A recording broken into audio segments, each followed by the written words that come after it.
जळगावच्या धरणगाव तालुक्यामध्ये भेसळयुक्त दूध प्रकरणात धक्कादायक माहिती उघडकीस आली आहे। पोमोलिन तेल मिसळून तयार केलेलं दूध नागरिकांच्या आरोग्यासाठी अत्यंत घातक असल्याचे डॉक्टरांनी स्पष्ट केलं असून अशा दुधाची विक्री जळगावमध्ये होत असल्याचं प्रकरण समोर आलेलं आहे। तर एफडीएच्या पथकाने घटनास्थळी साधारणतः 2000 लिटर पेक्षा अधिकचे भेसळयुक्त दूध नष्ट केलेले आहेत।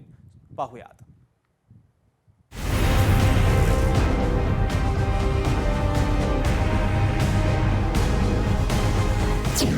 पामोलिन तेलातून तयार होत होतं भेसळयुक्त दूध। दूध आणि तेल मिक्सरमध्ये मिसळून तयार होत होतं भेसळयुक्त दुधाचं मिश्रण। भेसळयुक्त दूध सेवनामुळे किडनी, लिव्हर आणि हृदयावर गंभीर परिणाम। धरणगाव तालुक्यातील भवरखेडा येथील सोमनाथ माळी हा स्वतःचा आर्थिक फायदा करून घेण्यासाठी गेल्या काही दिवसांपासून हा गोरख धंदा करत असल्याचं समोर आलं। आरोपी सोमनाथ माळी हा रिफाइंड पामोलिन तेलाचा वापर करून रासायनिक प्रक्रियेद्वारे हुबेहूब दुधासारखे दिसणारे कृत्रिम दूध तयार करत होता। हे घातक कृत्रिम दूध तो चांगल्या दुधात मिसळायचा, जेणेकरून दुधाचे प्रमाण वाढेल। हे भेसळयुक्त दूध अस्सल दूध म्हणूनच बाजारात विकलं जात होतं। जळगावच्या धरणगाव तालुक्यात एफडीएच्या पथकानं घटनास्थळी साधारण 2000 लिटर हजाराहून अधिकचं भेसळयुक्त दूध नष्ट केलंय। आरोपी सोमनाथ माळी याच्या विरुद्ध याआधीही अशाच प्रकारचा गुन्हा दाखल असल्याचं उघड झालंय। या प्रकरणातील मुख्य आरोपी सोमनाथ माळी हा एफडीए अधिकाऱ्यांना चकवा देत घटनास्थळावरून फरार झाला असून त्याचा पोलिसांकडून कसून शोध सुरू आहे। प्रत्यक्षात जाऊन पंचासमक्ष पाहणी केली असता त्या ठिकाणी सोमनाथ आनंदा माळी हा व्यक्ती गाईच्या दुधामध्ये हा वसा वाढवलेला जो खाद्यतेल वापरून तयार केलेला जो दूध आहे तो प्रत्येक कॅनमध्ये ॲड करून त्याचा वसा मेंटेन करायचा। कलम 64 अन्वये आम्ही त्यांच्यावरती तो गुन्हा पण दाखल केलेला आहे। यासाठी त्यास अटक होऊन माननीय न्यायालयात दाखवण्याची तजवीज पोलिसांकडे ठेवली। रिफाइंड पामोलिन तेलामध्ये विशिष्ट रसायनं आणि पाणी मिसळून दूध तयार केलं जात होतं। तयार झालेलं हे नकली दूध मूळ आणि चांगल्या दुधात मिसळलं जातं।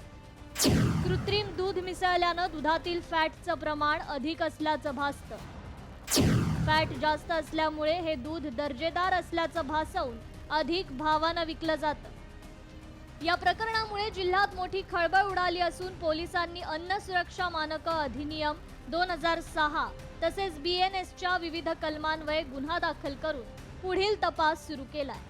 तसेच आरोपीचा या आधीच्या प्रकरणातील जामीन रद्द व्हावा यासाठी न्यायालयाकडे पाठपुरावा करण्यात येणार असल्याची माहिती पोलिसांनी दिली। धरणगाव पोलीस स्टेशनमध्ये आपण 207/26 BNSचे कलम 274, 275, 318 नुसार आपण एक गुन्हा दाखल केलेला आहे। याच्यामध्ये एक मोडच अशी आहे की पाम ऑइल संबंधित जो आरोपी आहे त्याचं नाव आहे सोमनाथ माळी, हा त्या पाम ऑइल दुधामध्ये मिक्स करायचा आणि दुधाचं फॅट आणि घट्टपणा वाढवायचा। तर या स्पॉटवर एकूण 200 लिटर आपल्याला असं डुप्लिकेट दूधच म्हणावं लागेल असं आपल्याला मिळालेलं आहे।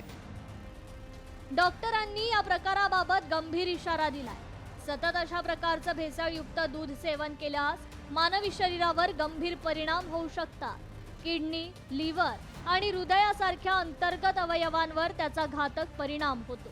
एवढंच नाही तर दीर्घकाळ असं दूध सेवन केल्यास कॅन्सरचाही धोका मोठ्या प्रमाणात वाढू शकतो असं डॉक्टरांनी सांगितलंय। निश्चितच असे इन्ग्रेडियंट्स दुधामध्ये मिक्स केल्यामुळे कॉमनतः साधारणतः गॅस्ट्रोइंटेस्टिनल डिसऑर्डर्स म्हणजे वॉमिटिंग, डायरिया किंवा आतड्यांमध्ये अल्सर होण्याचं प्रमाण वाढू शकतं। तसंच लॉंग टर्म जर कन्झम्पशन केलं, दूध ही दररोज लागणारी गोष्ट आहे आणि कायमच लागत राहते, तर असे भेसळयुक्त दूध जर आपण जास्त दिवस कन्झ्युम केलं तर त्याच्यामुळे शरीरामध्ये बॅड कोलेस्टेरॉल वाढतं आणि त्यामुळे हार्टचे आजार सुद्धा होण्याचा धोका संभवतो। सदर भेसळयुक्त दूध केवळ गावापुरतं मर्यादित नव्हतं। डेअरी मार्फत अनेक ग्राहकांपर्यंत ते पोहोचत असल्याची माहिती तपासात समोर आली आहे। कृत्रिम दूध तयार करण्यासाठी वापरले जाणारे साहित्य आणि रसायनांचा मानवी आरोग्यावर गंभीर परिणाम होऊ शकतो असं अन्न सुरक्षा विभागानं सांगितलंय। अशा प्रकारची भेसळ अनेक ठिकाणीही राजरोसपणे सुरू असण्याची शक्यता असल्यानं FDAनं तातडीनं याविरोधात कठोर कारवाई करण्याची गरज आहे. सुमित देशमुख, लोकशाही मराठी, जळगाव.